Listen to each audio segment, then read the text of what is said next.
ശ്രീ ജലീൽ പുനലൂർ, ആരിഫ് ഹുസൈൻ ഉന്നയിച്ച ചോദ്യങ്ങൾക്ക് ഒന്ന് മറുപടി പറയാമോ? ഒരു നേരത്തെ ബാങ്ക് വിളിയെങ്കിലും മറ്റു മതസ്ഥർക്ക് വേണ്ടി ഒന്ന് നിർത്തിവെക്കാൻ തയ്യാറാകുമോ എന്ന വളരെ പ്രസക്തമായ ഒരു ചോദ്യമാണ് ഡോക്ടർ ആരിഫ് ഹുസൈൻ ചോദിച്ചത്. എങ്കിൽ നിങ്ങൾ വളരെ കൃത്യമായി മതേതര ബോധമുള്ളവരാണ് എന്ന് ഈ സമൂഹം ചിന്തിക്കും എന്നാണ് അദ്ദേഹം പറഞ്ഞതിന്റെ പൊരുൾ. അങ്ങേക്ക് പ്രതികരിക്കാം. അല്ല, അത് ആരിഫ് ഹുസൈന്റെ ആഗ്രഹമാണ്. അല്ലെങ്കിൽ ജനം ടിവിക്ക് വേണ്ടി ചിലരെ സുഖിപ്പിക്കാൻ ആരിഫ് ഹുസൈന്റെ നിവൃത്തികേട് കൊണ്ട് അദ്ദേഹം ചോദിക്കുന്നതാണ്. വളരെ മാന്യമായ ഒരു ചോദ്യം ഞാൻ ചോദിച്ചിട്ടുണ്ട്. കാര്യം സംസാരിക്കുമ്പോൾ ഇടയ്ക്ക് കയറരുത്, അതൊരു മര്യാദകേടാണ്. ഒരാൾ നിങ്ങൾ സംസാരിച്ചപ്പോ ഞാൻ വളരെ മര്യാദയോടെ കേട്ടോണ്ടിരുന്നല്ലോ. മാന്യമായ ചോദ്യം ഞാൻ ചോദിച്ചിട്ടുള്ളൂ, അതിന് മറുപടി നീ പറയും. ഇതാണ് ആദ്യം മാന്യത കാണിക്കണ്ടേ. അത് പറഞ്ഞോ, നിങ്ങൾക്ക് കീർത്തനം നിർത്തിവെക്കാൻ പറ്റുന്ന പോലെ ബാങ്കുകൾ നിർത്തിവെക്കാൻ പറ്റുമോ എന്ന് ഞാൻ ചോദിച്ചുള്ളൂ. വാടകയ്ക്ക് നിങ്ങൾ പണിയെടുത്തോളൂ, പക്ഷെ അതിന്റെ അർത്ഥം ഒരാൾ സംസാരിക്കുമ്പോൾ മൂന്ന് സാമാന്യം എങ്ങനെ കാണിക്കണം. താങ്കളാണ് ജിഹാദി. ഇത്രയും വലിയ ഓഫാട്ടൊന്നും കണ്ടിട്ട് ഈ RSSകാരെ പിന്നെ ചോദിച്ചാൽ പറയുന്നത് കുഞ്ഞുജലിയിൽ നിങ്ങൾക്ക് ബാങ്കുകൾ നേരെ നിർത്തിവെക്കാൻ പറ്റുമോ? നിങ്ങൾക്ക് ബാങ്കുകൾ നേരെ നിർത്തിവെക്കാൻ പറ്റുമല്ലോ? നിങ്ങൾ ചോദിച്ചാൽ ഉത്തരം പറയും. അപ്പൊ നിങ്ങൾക്ക് അറിയാം അത് ഹിന്ദുമതത്തിനെ സാധിക്കുള്ളൂ എന്ന് ഞാൻ പറഞ്ഞത്. അപ്പൊ ഞാനത് തിരിച്ച് ചോദിച്ചപ്പോൾ നിങ്ങൾ എന്ത് പറഞ്ഞു? അത് എന്റെ കുത്തിത്തിരിപ്പാണെന്ന്. കുത്തിത്തിരിപ്പ് ഹിന്ദു മതത്തിന് കീർത്തനങ്ങൾ നിർത്തിവെക്കാമെങ്കിൽ എന്തുകൊണ്ട് മുസ്ലിങ്ങൾക്ക് ഒരു ബാങ്ക് നിർത്തിവെക്കൂടാ? ഇത് ഞാൻ വളരെ സിമ്പിൾ ആയിട്ടുള്ള കാര്യമില്ലേ? അതിന് ഇത്ര കോംപ്ലിക്കേറ്റഡ് ആക്കുന്നതിന് പറയും. ചെറിയ ചോദ്യമല്ലേ ചോദിച്ചുള്ളൂ, അതിന് ഉത്തരം പറയൂ. വെറുതെ ഇങ്ങനെ കാറ് കയറുന്നതിന് സിമ്പിൾ ആയിട്ടുള്ള ഒരു കാര്യമല്ല എന്റെ പൊന്നു ജലീൽ ചോദിച്ചത്. നിങ്ങൾ കാര്യമായിട്ടൊരു കാര്യം ചോദിക്കുമ്പോൾ അതിന് കൃത്യമായ ഉത്തരം പറയൂ. കീർത്തനങ്ങൾ അല്ലെങ്കിൽ വചനഘോഷങ്ങളൊക്കെ നിർത്തിവെക്കാൻ പറ്റുന്നത് പോലെ ബാങ്ക് വഴി ഒരു നേരം നിർത്തിവെക്കാൻ പറ്റുമോ? എന്തോ യെസ് ഓർ നോ അത് ചെയ്ത് കാണിക്കാൻ പറ്റുമോ? ഇത്രയല്ലേ നമ്മൾ ചോദിച്ചോളൂ. അതിന് നിങ്ങളിങ്ങനെ കടന്നിട്ട് പൊട്ടിത്തെറിക്കുന്നില്ല.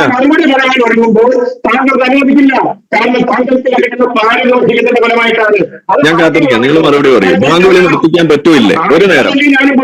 ഇത്രയും ഞാനും പറഞ്ഞോളൂ. ഇവിടെ ബാങ്ക് വിളിയും ദീപാരാധനയും സന്ധ്യാനാമമൊന്നും ആരിഫ് ഹുസൈനോ അല്ലെങ്കിൽ ജനം ടിവിയോ പറഞ്ഞിട്ട് ആളുകൾക്ക് ബോധ്യപ്പെടേണ്ട കാര്യമില്ല. നൂറ്റാണ്ടുകളായി ഇവിടെ മഗ്‌രിബ് ബാങ്ക് വിളിക്കുന്നുണ്ട്. സന്ധ്യാദീപം കൊളുത്തുവാൻ വേണ്ടി മഗ്‌രിബ് ബാങ്ക് വിളിക്കോ മകനെ എന്ന് ചോദിക്കുന്ന ഹിന്ദു സമൂഹത്തിൽപ്പെട്ട അമ്മമാരുടെ മക്കളാണ് ഇവിടെ ഭൂരിപക്ഷമുള്ളത്. ആ അമ്മമാരിൽ പിറന്ന മക്കൾ ഉള്ളത് കൊണ്ടാണ് ആരിഫ് ഹുസൈനെ പോലെ മേഖലയാണ് ഞാൻ സംസാരിച്ചതിന് ശേഷം താങ്കൾ സംസാരിക്കൂ. അതല്ലേ അതിന്റെ സാമാന്യ മര്യാദ എന്ന് പറയുന്നത്. അല്ലെങ്കിൽ ഒരാളെ വിളിച്ചുകൊണ്ട് ഗസ്റ്റായിട്ട് ഇരുത്തിയിട്ട് 3 പേര് സംസാരിക്കുക, പിന്നെ വാടകയ്ക്കടുത്ത് താങ്കൾ വന്നിരിക്കുക, അതിനുശേഷം ഒരാളോട് സംസാരിച്ചു തുടങ്ങുമ്പോൾ ശ്രീ ജലീൽ പുനലൂർ, അങ്ങ് ഉന്നയിച്ച ഹിന്ദു മതത്തെ കുറിച്ച് ഇവിടുത്തെ ഹൈന്ദവരുടെ മഹാമനസ്കതയെ കുറിച്ച് താങ്കൾ ചില കാര്യങ്ങൾ പറഞ്ഞപ്പോൾ അതിൽ തിരിച്ച് ഇങ്ങനെ ഒരു ബാങ്ക് വിളി നിർത്താൻ പറ്റുമോ, നിങ്ങൾക്കൊരു മഗ്‌രിബ് നിർത്താൻ പറ്റുമോ എന്ന് ചോദിക്കുമ്പോൾ അതിന് മറുപടി പറയാൻ എന്താണ് വിഷമം? ഹിന്ദു സമൂഹത്തിൽപ്പെട്ടവരെ ആവശ്യപ്പെടട്ടെ, ഹിന്ദു സമൂഹത്തിൽപ്പെട്ട ഒരാൾ ആവശ്യപ്പെടട്ടെ, അല്ലെങ്കിൽ ഹിന്ദു സമൂഹമായിട്ട് ബന്ധപ്പെട്ട ക്ഷേത്രങ്ങൾ ആവശ്യപ്പെടട്ടെ. എന്റെ നാട്ടിലത്തെ പള്ളിക്ക് തൊട്ടഭിമുഖമായി 2 ക്ഷേത്രങ്ങളുണ്ട്.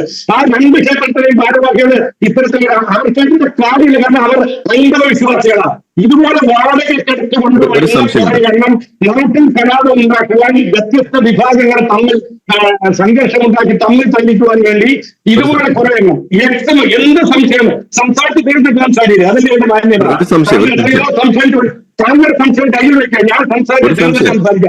ഹിന്ദു സമൂഹം ആവശ്യപ്പെടട്ടെ എന്നാ ചോദിച്ചത്. അപ്പൊ നിങ്ങൾ പറയാതെ പറഞ്ഞു വെക്കുന്നത് ഈ പറയുന്ന ദീപാരാധന നിർത്തിവെക്കുന്നത് മുസ്ലിം സമുദായം ആവശ്യപ്പെട്ടതുകൊണ്ടാണ് എന്നല്ലേ? എന്നുവെച്ചാൽ അവിടെ ഒരു ഭീഷണിയുടെ സ്വരമാണല്ലോ അവിടെ കടന്നു വരുന്നത്.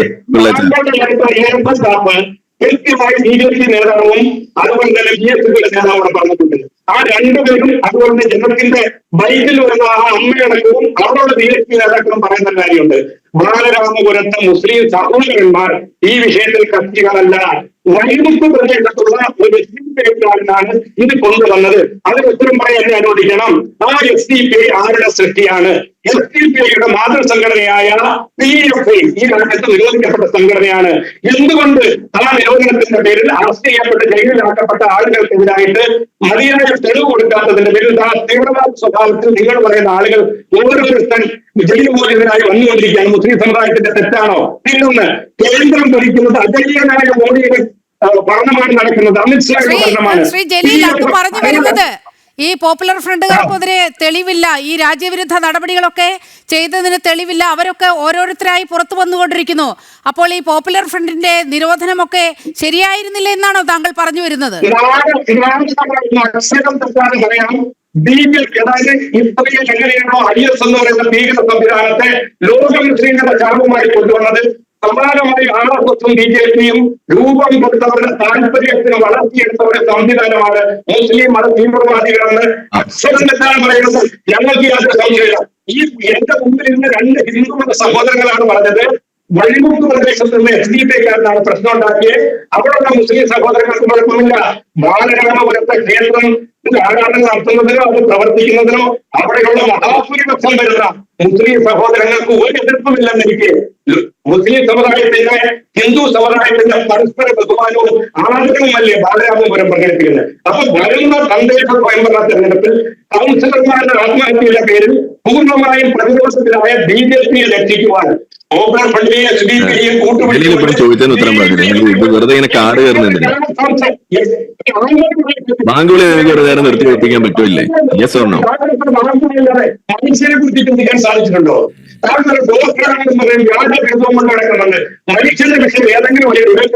ചോദ്യം ചോദിച്ചതിനാണ് ഇങ്ങനെ ഉന്നയിക്കപ്പെട്ട ചോദ്യത്തിന് മറുപടി പറയുന്നില്ല. നന്ദു അതിലൊന്നും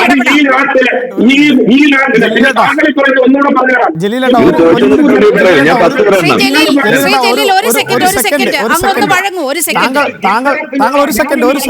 ഒരു സെക്കൻഡ് അതൊന്ന് ക്ലിയർ ചെയ്യണം. താങ്കൾ പറഞ്ഞ സ്റ്റേറ്റ്മെന്റിൽ എനിക്കൊരു ചെറിയ സംശയം, അതിലൊന്ന് ക്ലിയർ ചെയ്യണം. അതായത് താങ്കൾ പറഞ്ഞു വരുന്നത് BJPയെ സഹായിക്കാൻ വേണ്ടിയിട്ട് SDPIക്കാർ ഈ പറയുന്ന നെയ്യാറ്റിൻകരയിലെയും വഴിമുക്കിലെയും ഉള്ള SDPIക്കാർ വന്നിട്ടാണ് ഈ പ്രശ്നം വലുതാക്കിയതെന്നാണ് താങ്കളുടെ സ്റ്റേറ്റ്മെന്റിൽ ഞാൻ മനസ്സിലാക്കിയത്. ശരി, അങ്ങനെയാണെങ്കിൽ സംസ്ഥാനം ഭരിക്കുന്ന പിണറായി വിജയൻ ഒരു തികഞ്ഞ പരാജയമാണ് എന്ന് താങ്കൾക്ക് സമ്മതിക്കേണ്ടി വരും. അതുപോലെ തന്നെ ഈ പറയുന്ന നഗരസഭയുടെ ഭരണപക്ഷത്തും പ്രതിപക്ഷത്തുമായിട്ട് ഇരിക്കുന്ന കോൺഗ്രസിൻ്റെയും CPMൻ്റെ നേതാക്കന്മാർ മുഴുവൻ BJPക്ക് ഇത്തരത്തിൽ ജയിച്ചു വരാൻ വേണ്ടിയിട്ട് ഒത്താശ ചെയ്ത SDPIക്കാരന് വേണ്ടിയിട്ട് പണിയെടുത്തു എന്ന് താങ്കൾക്ക് പറയേണ്ടി വരും. കാരണം ഇത് BJPയുടെ ഓഫീസിൽ നിന്നൊരു സർക്കുലർ കൊണ്ടുവന്ന് ഒട്ടിച്ചതല്ല. ഇത് ഒട്ടിച്ചിരിക്കുന്നത് നെയ്യാറ്റിൻകര നഗരസഭാ സെക്രട്ടറിയാണ് ഒട്ടിച്ചിരിക്കുന്നത്. അപ്പം നെയ്യാറ്റിൻകര നഗരസഭാ സെക്രട്ടറി കൊണ്ടുവന്ന് ഗവൺമെൻറ് ചിഹ്നത്തിലുള്ള ഈ പറയുന്ന നഗരസഭയുടെ നോട്ടീസ് കൊണ്ടുവന്ന് ഒട്ടിച്ചത് SDPIയും BJPയും തമ്മിലുള്ള ഒരു സഖ്യത്തിൻ്റെ ഭാഗമായിട്ടാണെന്ന് പറയുന്ന താങ്കളെ സംബന്ധിച്ചിടത്തോളം താങ്കൾ മിനിമം ഈ നാട്ടിലെ ജനങ്ങൾക്ക് മിനിമം കോമൺ സെൻസ് ഉണ്ട് എന്നെങ്കിലും ബഹുമാനപ്പെട്ട LDFൻ്റെ പ്രതിനിധി ഇത്തരം ക്യാപ്സ്യൂളുകളുമായി ഈ ചർച്ചകളിൽ വന്നിരിക്കുമ്പോൾ മിനിമം അത്തരം കാര്യങ്ങളെങ്കിലും ചിന്തിക്കണം എന്ന് എനിക്ക് താങ്കളോട് ബഹുമാനപൂർവ്വം പറയാനുണ്ട്. താങ്കൾ ഈ പറഞ്ഞ വിഷയത്തിൽ ഞാൻ ചോദിക്കുന്നു, ഞാൻ താങ്കളെ വെല്ലുവിളിക്കുന്നു. ഞാൻ CPM അല്ലെങ്കിൽ താങ്കൾ ഇടതുപക്ഷത്തിൻ്റെ നേതാവായിട്ടുള്ള ജലീൽ പുനലൂരിനെ വെല്ലുവിളിക്കുന്നു. ഈ പറയുന്ന വിഷയത്തിൽ നിങ്ങളുടെ ഏതെങ്കിലും ഒരു കൗൺസിലർ അല്ലെങ്കിൽ നിങ്ങളുടെ ഏതെങ്കിലും ഒരു ജനപ്രതിനിധി, നിങ്ങളുടെ ഏതെങ്കിലും ഒരു ഈ പറയുന്ന പ്രദേശത്തെ ഏതെങ്കിലും ഒരു പാർട്ടി പ്രവർത്തകൻ അദ്ദേഹമെങ്കിലും ഈ ചെയ്തത് തെറ്റായിപ്പോയി എന്ന് പറഞ്ഞത് ചൂണ്ടിക്കാണിക്കാൻ താങ്കൾക്ക് സാധിക്കുമോ? അപ്പോൾ ഇതൊന്നുമില്ലാതെ വായിൽ വരുന്നത് എന്തും കോതയ്ക്ക് പാട്ട് പോലെ ഇങ്ങനെ പാടിക്കൊണ്ട് നടന്നാൽ താങ്കൾ ഒരു കാര്യം മനസ്സിലാക്കണം, ഇത് പിണറായി വിജയൻ ഭരിക്കുന്ന കേരളത്തിലാണ് ഈ വിഷയം നടക്കുന്നത്. പിണറായി വിജയൻ പറയുന്ന നമ്പർ 1 കേരളത്തിലാണ് ഈ വിഷയം നടക്കുന്നത്. പിണറായി വിജയൻ്റെ CPMൻ്റെ MLA ഉള്ള സ്ഥലത്താണ് ഈ വിഷയം നടക്കുന്നത്. അങ്ങനെയുള്ള ഒരു പ്രദേശത്ത് ഈ പറയുന്ന SDPIയും BJPയും തമ്മിൽ ധാരണ ഉണ്ടാക്കിയാണ് ഈ കാര്യം ചെയ്തത് എന്ന് പറയാൻ അല്പമെങ്കിലും ഒരു ഉളുപ്പ്, അല്പമെങ്കിലും ഒരു നാണം, അല്ലെങ്കിൽ അല്പമെങ്കിലും ഒരു അഭിമാനം താങ്കൾക്ക് ഉണ്ടാവണം. ഇനി താങ്കളൊരു കാര്യം മനസ്സിലാക്കേണ്ടത്, ഞങ്ങളുടെ പ്രസ്ഥാനത്തിനൊരു പ്രത്യേകതയുണ്ട്, BJPക്ക് ഒരു പ്രത്യേകതയുണ്ട്. BJPയുടെ ഒരു പ്രവർത്തകനോ BJPയുടെ ഒരു സഹപ്രവർത്തകനെയോ ഒരു തരി മണ്ണ് നുള്ളിയിട്ട് നോവിച്ച ഒരാളോടും അത് ജീവിതത്തിൽ ഇനി എന്തൊക്കെ സൗഭാഗ്യങ്ങൾ കിട്ടുമെന്ന് പറഞ്ഞാലും ഞങ്ങൾ നോ കോംപ്രമൈസ് പ്രഖ്യാപിച്ച് മുന്നോട്ട് പോകുന്നവരാണ്. പക്ഷേ വർഗീയത തുലയട്ടെ എന്ന് പറഞ്ഞ് സ്വന്തം സഖാവിൻ്റെ നെഞ്ചത്ത് കുത്തിയ കത്തി ഊരിയെടുത്ത് ആ കത്തിയിൽ രക്തം പുരണ്ട കയ്യിൽ പിടിച്ചുകൊണ്ട് ഇന്ന് കേരളത്തിലുടനീളം ഭരണത്തിന് ഈ SDPIയുടെ കൂട്ടിലിരുന്ന് ഭരിക്കുന്ന LDFൻ്റെ പ്രതിനിധി അത് പറയുമ്പോൾ അല്പമെങ്കിലും ഉളുപ്പ് എന്ന വാക്കിൻ്റെ അർത്ഥം കൂടി പഠിച്ചിട്ട് വേണം എന്ന് ഞാൻ താങ്കളെ വളരെ ബഹുമാനത്തോടു കൂടി ഓർമ്മിപ്പിക്കാൻ ഈ അവസരം ഉപയോഗിക്കാം. താങ്കൾ ഈ പറഞ്ഞ പച്ചക്കള്ളം, താങ്കൾ ഈ പറഞ്ഞ ഒരു ലോജിക്കും ഇല്ലാത്തൊരു കള്ളം, താങ്കൾക്ക് എന്തും പറഞ്ഞു പോകാം ഒരു ചർച്ചയിൽ എന്ന് താങ്കൾ ധരിക്കരുത്. ശ്രീ ജലീൽ തിരികെ എത്താം. ചെറിയൊരു ഇടവേള. ഈ ഘട്ടത്തിലാണ് അഭിമന്യുവിനെ കുത്തി കൊലപ്പെടുത്തിയവരുമായൊക്കെ നിങ്ങൾ ചങ്ങാത്തം കൂടുതലിന്റെ രാഷ്ട്രീയം കൂടി ഒന്ന് ചർച്ച ചെയ്ത് പോകേണ്ടത്. ഞാൻ പറയുന്നത് ആ അഭിമന്യുവിന്റെ മരണത്തിൽ അത് SDPI കാരൻ ചെയ്തതാണെന്ന് പറയാനോ പോപ്പുലർ ഫ്രണ്ട്കാരൻ ചെയ്തതാണെന്നോ പറയാനോ പോലും ധൈര്യപ്പെടാത്ത ഒരു പ്രസ്ഥാനമാണ് ഈ പറയുന്ന CPM-ഉം അതുപോലെ തന്നെ ഇടതുപക്ഷ ജനാധിപത്യ മുന്നണിയും.